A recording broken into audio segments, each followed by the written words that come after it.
Someone, somewhere, right now, is planning to disappoint you. Someone is going to cut you off in traffic tomorrow morning. Someone is going to say your name behind your back in a tone you will not like. And here is the terrifying part. You already know this, you know it logically. You have seen it happen 1,000 times in this messy, unpredictable thing we call human society. You know that perfection does not exist in others, just as it does not exist in you. You know it, and yet every single time it happens, it catches you off guard. It burns. It ruins your morning, your meeting, your marriage, your mood. So let me ask you something uncomfortable.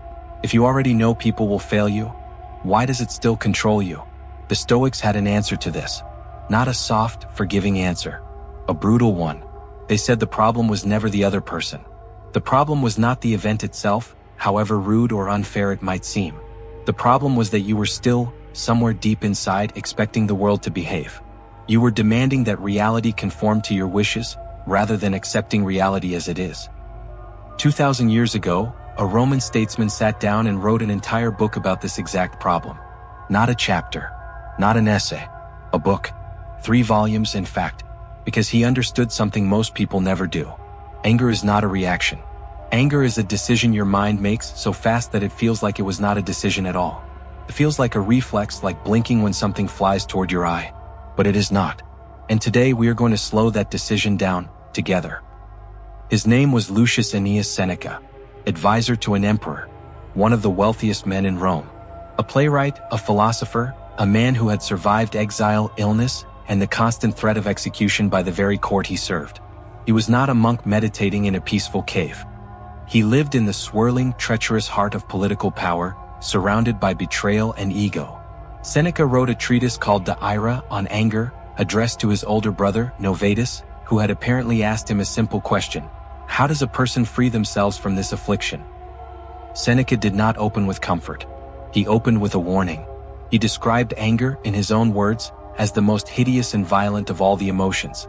A brief madness that, unlike other passions, requires no deliberation to seize a person completely. Where other feelings creep in slowly, he wrote, anger arrives all at once, fully formed, demanding to be obeyed instantly. It creates a momentary insanity, where reason is completely banished from the throne of the mind. And then, to make his point concrete, Seneca reached for a story that was already old by his time. A story about the philosopher Plato. According to the account Seneca gives, Plato once became furious with one of his own household slaves for some offense. We do not know the offense, but in that era it was likely minor, yet enough to trigger a man who valued discipline above all else. Feeling the rage rising in him, Plato recognized what was happening inside his own mind. And instead of acting, he stopped. He raised his arm. Seneca describes him holding his hand up as if frozen mid-strike, and stood there, a statue of self-control amidst a storm of emotion. A friend who was present asked him what he was doing. Plato answered, I am punishing an angry man. He would not let the slave be disciplined by his own hand while that hand still trembled with rage. He waited. He composed himself. He allowed time to bridge the gap between passion and judgment. And only later, once the fire had passed, did he decide what, if anything, needed to be done. This is the detail worth sitting with. Plato did not suppress his anger by pretending it was not there. He did not swallow the poison and let it corrode him from within. He noticed it, he named it, and then he refused to let it drive. He denied it the satisfaction of action. Seneca uses this story to make a larger argument throughout De Ira. That anger, left unchecked, does not make us stronger or more decisive. It makes us stupid. It compromises our primary weapon, our reason. It convinces us, in the moment, that we are seeing clearly, when in fact we have never seen less clearly in our lives. We see only the caricature of the offense, painted in the loud, distorted colors of our ego. He goes on to argue in his own writing that no one becomes angry without first believing they have been wronged, and that this belief is almost always exaggerated, rushed, or simply false. The offense we imagine in the heat of the moment is rarely the offense that actually occurred.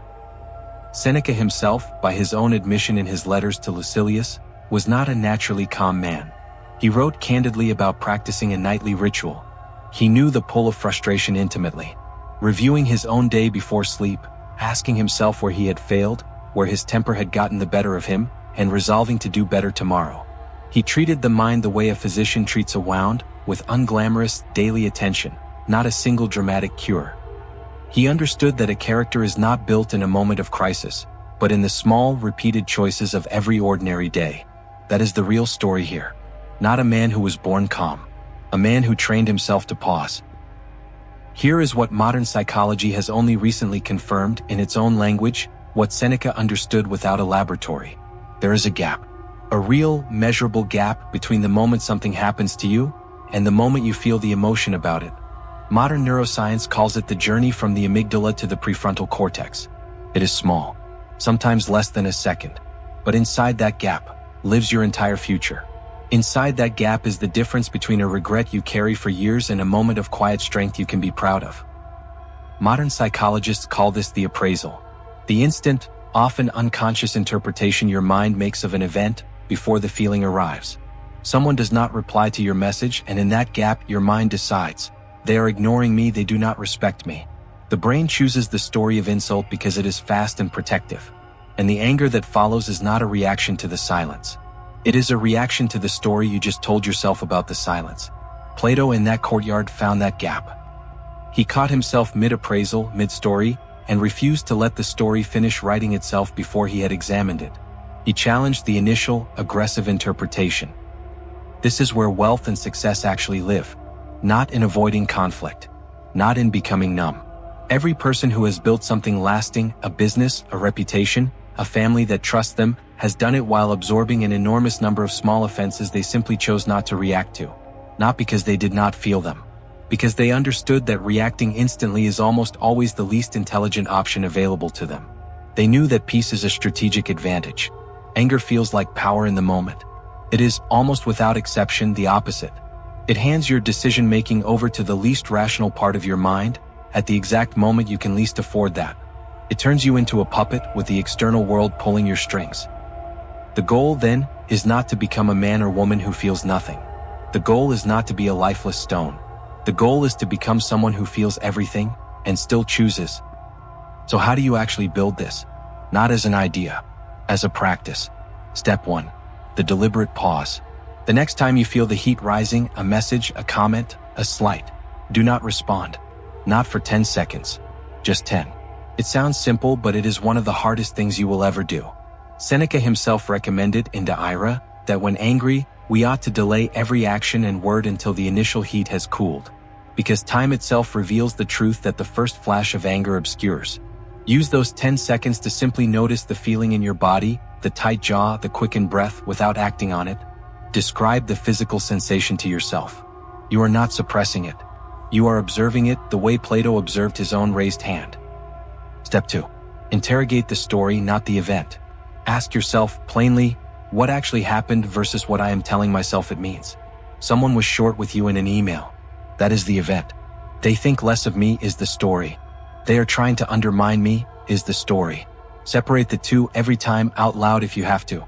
This single habit, questioning the interpretation rather than the incident, dismantles most anger before it ever fully forms. It breaks the circuit between the event and the explosion. Step 3. The evening review.